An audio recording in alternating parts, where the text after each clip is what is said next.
आज 15 फरवरी 2023 की बाबा की साकार मुरली है। मुरली के महावाक्य है, मीठे बच्चे, तुम्हारे लिए योग की भट्टी मोस्ट वैल्यूबल है, क्योंकि इस भट्टी से ही तुम्हारे विकर्म भस्म होते हैं। प्रश्न है, किन बच्चों की बुद्धि में बीज और झाड़ की नॉलेज स्पष्ट बैठ सकती है? उत्तर है, जो विचार सागर मंथन करते हैं। विचार सागर मंथन के लिए अमृत वेले का टाइम बहुत अच्छा है। अमृत वेले उठकर बुद्धि से एक बाबा को याद करो। तुम्हारा अजापा जाप चलता रहे। सूक्ष्म व स्थूल में शिव बाबा कहने की दरकार नहीं, बुद्धि से याद करना है। ओम शांति। रूहानी बाप बैठकर रूहों को समझाते हैं, अर्थात बच्चों को समझाते हैं। बाप कहते हैं, मुझे भी जिस्म है तब तो बात कर सकता हूँ। तुम भी ऐसे समझो, मैं आत्मा हूँ, इस जिस्म द्वारा सुन रहा हूँ। यह नॉलेज अच्छी रीति धारण करनी है, जैसे बाप के पास धारण की हुई है। आत्मा की बुद्धि में धारणा होती है। तुम्हारी बुद्धि में ऐसी धारणा होनी चाहिए जैसे बाप की बुद्धि में है। बीज और झाड़ की समझानी तो बहुत सहज है। माली को नॉलेज रहता है ना कि फलाना बीज बोने से इतना बड़ा झाड़ निकलेगा। बस बाबा भी ऐसे ही समझाते हैं। यह बुद्धि में धारण करना है। जैसे मेरी बुद्धि में है, वैसे तुम्हारी बुद्धि में रहना चाहिए। वह रहेगा तब जब विचार सागर मंथन करेंगे। विचार सागर मंथन करने का समय सवेरे का बहुत अच्छा है। उस समय धंधा आदि कोई नहीं रहता। भक्ति भी मनुष्य सवेरे करते हैं, यहाँ वहाँ जाते रहते हैं। वह बैठकर कोई नाम जपते रहते हैं, वह गीत गाते हैं, आवाज करते। कोई तो अंदर ही राम राम रटते हैं। यह भक्ति का अजापाजाप होता है। कोई माला भी फेरते रहते हैं। तुमको शिव शिव कहना नहीं है। जो लोग भक्ति करते वह ज्ञान में नहीं होना चाहिए। बहुतों को आदत पड़ी हुई है, शिव शिव सिमरन करते होंगे। तुमको शिव शिव न स्थूल में न सूक्ष्म में जपना है। तुम बच्चे जानते हो कि हमारा बाप आया हुआ है, आएगा भी ज़रूर कोई शरीर में। उनका कोई अपना शरीर तो है नहीं, वह पुनर्जन्म रहित है। पुनर्जन्म मनुष्य सृष्टि में होता है। विष्णु के 2 रूप लक्ष्मी नारायण हैं। देव देव महादेव कहते हैं। ब्रह्मा और विष्णु का आपस में कनेक्शन है। शंकर का कोई कनेक्शन नहीं, इसलिए उनको बड़ा रखते हैं। उनका पुनर्जन्म नहीं, उनको सूक्ष्म शरीर मिलता है। शिव बाबा को सूक्ष्म शरीर भी नहीं है, इसलिए वह सबसे ऊंचे ते ऊंचे हैं। वह है बेहद का बाप। बच्चे जानते हैं, बेहद के बाप से हम बेहद सुख का वर्षा लेते हैं। बाप की श्रीमत पर तुमको पूरा चलना है।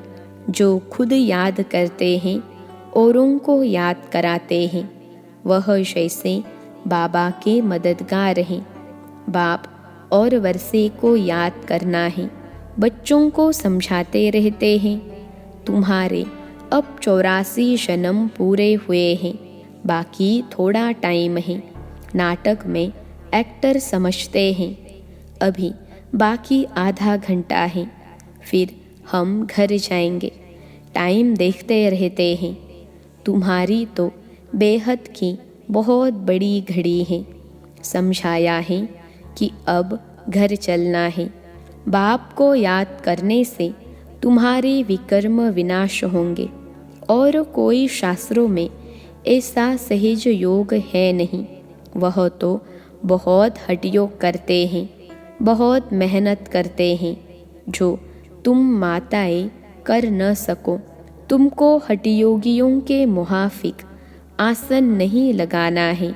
हाँ, सभा में ठीक होकर बैठना है, तुम्हारा राजयोग है।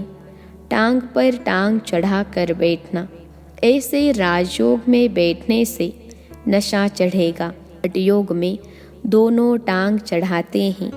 बाबा तुमको तकलीफ नहीं देते हैं, सिर्फ थोड़ा फर्क रखना चाहिए कॉमन बैठने में और योग में बैठने में। तुम राजयोग सीख रहे हो तो ऐसे बैठना चाहिए जो मनुष्य समझे हम राजयोग में बैठे हैं। यह हमारा राजाई का ढंग है। तुम बेहद के बाप द्वारा राजाओं का राजा बन रहे हो, ऐसे बाप को घड़ी घड़ी याद करना है। सतयुग में बाप को याद नहीं किया जाता है, अपने को किया जाता है। कलयुग में न बाप को जानते न अपने को जानते हैं, सिर्फ बाप को पुकारते हैं। अभी तुम अच्छी रीति जान गए हो और कोई ऐसे नहीं समझते हैं कि बाप बिंदी हैं, अति सूक्ष्म भी कहते हैं। फिर कहते हैं हजारों सूर्यों से भी तीखा है, तो बात मिलती नहीं है। जब कहते हैं नाम रूप से न्यारा है, फिर हजारों सूर्य से तीखा क्यों कहना चाहिए? पहले तुम भी ऐसे समझते थे। बाप कहते हैं ड्रामा में यह समझानी देरी से मिलती थी। सूक्ष्म से सूक्ष्म गुह्य बातें समझकर समझाई जाती हैं। ऐसे नहीं ख्याल आना चाहिए कि पहले हजारों सूर्यों से तेजोमय कहते थे, अब फिर बिंदी क्यों कहते? जब ICS पढ़ेंगे तब ICS की बातें करेंगे, पहले कैसे करेंगे? इसमें मूंझने की दरकार नहीं है। ड्रामा में जब बाबा को समझाना है तब समझाते हैं, इनके बाद भी अर्जुन क्या क्या समझाएंगे, क्योंकि बाप का भी प्रभाव तो निकलना है ना। जैसे तुम्हारी आत्मा है वैसे वह भी आत्मा है, परम धाम में रहते हैं, उनको परम आत्मा कहते हैं। यहाँ जब आते हैं तो नॉलेज देते हैं। बाप कहते हैं जब पतित दुनिया होगी तब मैं पावन दुनिया बनाने आऊँगा। पुकारते भी हैं हे पतित पावन, हे दुख हरता सुख करता आओ। वह तो संगम पर आएगा। जब रात पूरी होगी तब दिन होगा, पुरानी दुनिया का अंत होगा, कर्मातीत अवस्था अंत में होगी। तुमको रहना भी गृहस्थ व्यवहार में है, छोड़ना भी नहीं है।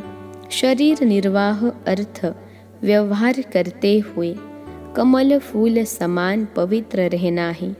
देवता तो है ही पूर्ण पवित्र, परंतु कब और कैसे बने?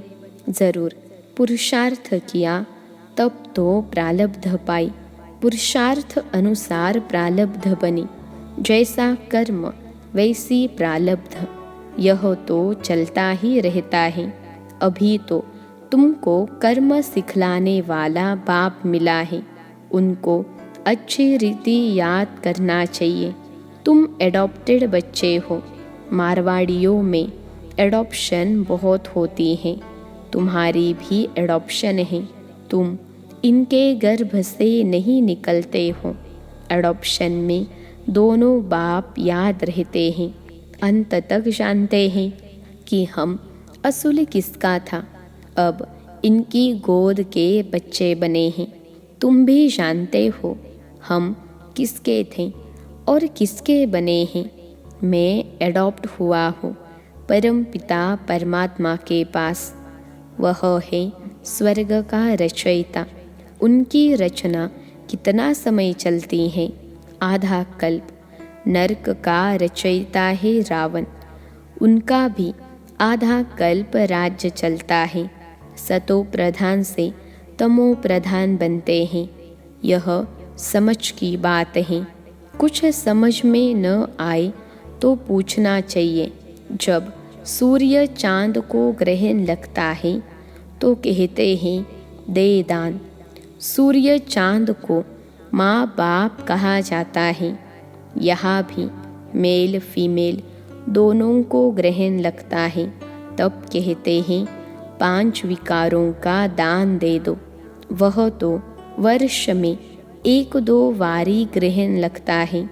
यह तो कल्प की बात है। बाप आकर एक ही बार दान लेते हैं। मनुष्य बिल्कुल संपूर्ण काले बन गए हैं। आयरन एज है। सच्चे सोने में अलाय पड़ने से काला हो जाता है। नया घर, पुराना घर, नए बच्चे और बूढ़े में फ़र्क तो है ना। छोटा बच्चा कितना मीठा प्रिय लगता है। सब उनको चूमते हैं, गोद में बिठाते हैं। पुराना जड़ जड़ीभूत हो जाता है तो कहते हैं कहा शरीर छूटे तो अच्छा, ज़्यादा दुख क्यों सहन करे। आत्मा एक शरीर छोड़ जाकर दूसरा लेती है। यहाँ हम बीमार को मरने नहीं देते हैं। फिर भी जितना सुने उतना अच्छा। शू बाबा और वर्षे को याद करते रहें। बीमारी में जब ज़्यादा पीड़ा होती है तो सब भूल जाता है। बाकी जिसका किसमें भाव होता है वह सामने आ जाता है। तुम्हारा तो अंजाम यानी वायदा है। मेरा तो एक शू बाबा, दूसरा न कोई। फिर दूसरे किसको याद क्यों करते हो। बाप कहते हैं मेरे बिगर किसकी स्मृति भी न आए। गाया हुआ है अंतकाल जो स्त्री सिमरे। सारा श्लोक कह देते, अर्थ कुछ भी नहीं समझते। है सारी संगम की बात जो भक्ति में गाते हैं। इस समय सिर्फ तुमको बाप और वर्षे को याद करना है। श्री नारायण तुम्हारी प्रारब्ध है तो अर्थ पूरा बुद्धि में होना चाहिए। बिगर अर्थ तो बहुत याद करते रहते हैं। पिछाड़ी में जिसके साथ जास्ती प्रीत होती है वही याद आते हैं। बड़ा खबरदार रहना चाहिए। तुमको याद करना है एक बाप को। बाप कहते हैं मन मना भव। तुम बच्चे कहते हो बाबा हम कल्प कल्प आपसे मिलते हैं। यह ज्ञान आपसे मधुबन में आकर लेते हैं। यह है वशीकरण मंत्र। सद्गुरु है तो तुम्हें मंत्र भी ऐसा देता है जो तुम अमर बन जाओ। यह है माया पर जीत पाने का मंत्र। इस पर गाते हैं तुलसीदास चंदन घी से।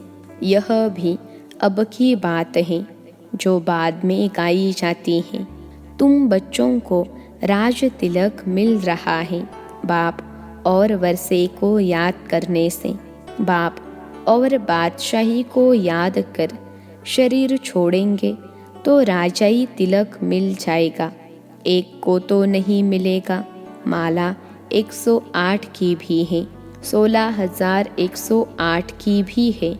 अब तो सिर्फ तुमको एक्यूरेट बाबा को याद करना है। बाबा के लिए कहते हैं तुम्हारी गत मत तुम ही जानो। सो बरोबर है। सदगति दाता वह है वही जाने। आगे तो सिर्फ गाते थे अर्थ रहित। उसको कहा जाता है अनर्थ। प्राप्ति कुछ भी नहीं। मनुष्य दान पुण्य आदि करते करते उतरते ही आए हैं। प्राप्ति कुछ भी नहीं है। आसुरी मत पर सब अनर्थ हो गया है। यह भी नारायण की पूजा करते थे।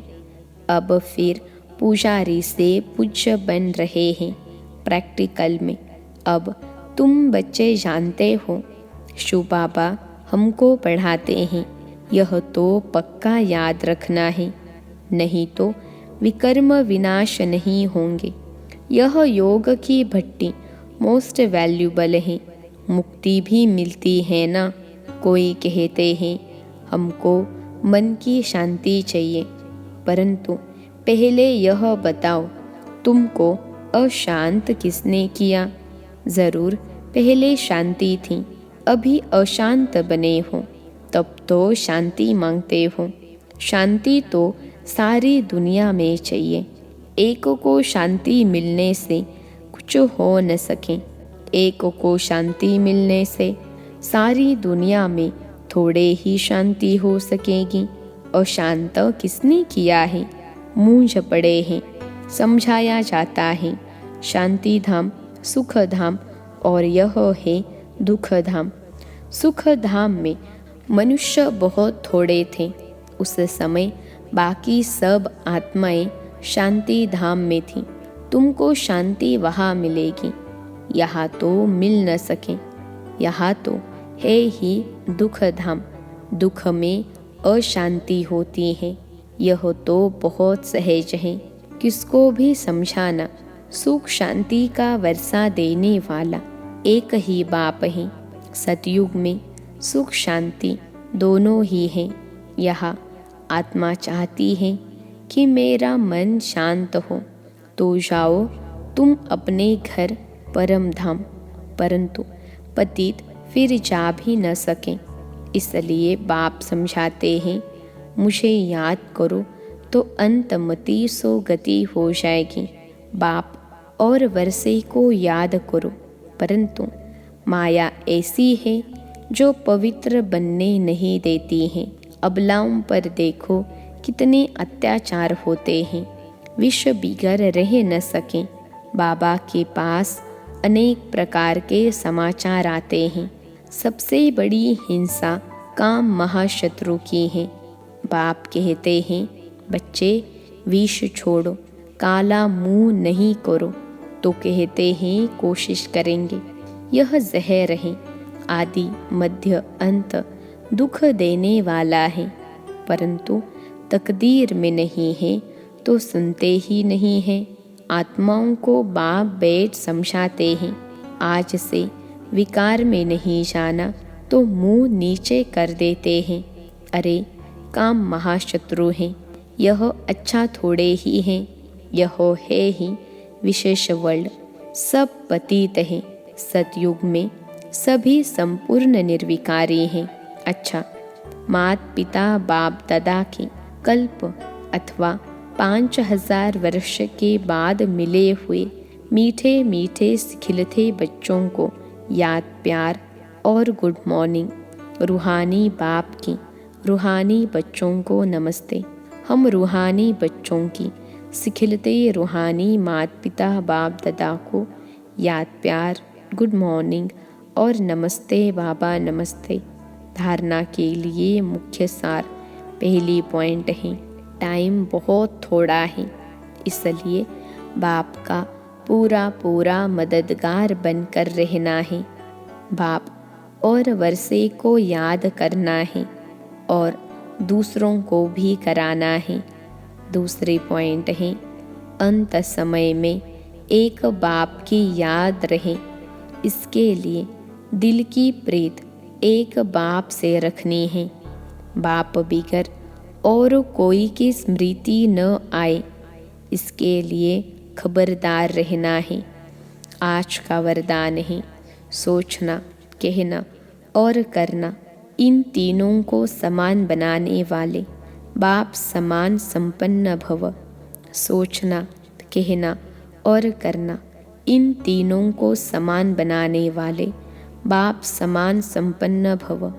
विश्लेषण है, बाप दादा अब सभी बच्चों को समान और संपन्न देखना चाहते हैं। संपन्न बनने के लिए सोचना, कहना और करना तीनों समान हो, इसके लिए सब तैयारी भी करते हो। संकल्प भी है, इच्छा भी यही है, लेकिन यह इच्छा पूरी तब होगी जब और सब इच्छाओं से इच्छा मात्रम अविद्या बनेंगे। छोटी छोटी अनेक प्रकार की इच्छाएं ही इस एक इच्छा को पूर्ण करने नहीं देती है। आज का स्लोगन है, अव्यक्त व कर्मातीत स्थिति का अनुभव करना है तो कथनी, करनी और रहनी को समान बनाओ। अव्यक्त व कर्मातीत स्थिति का अनुभव करना है तो कथनी, करनी और रहनी को समान बनाओ। अच्छा, ओम शांति।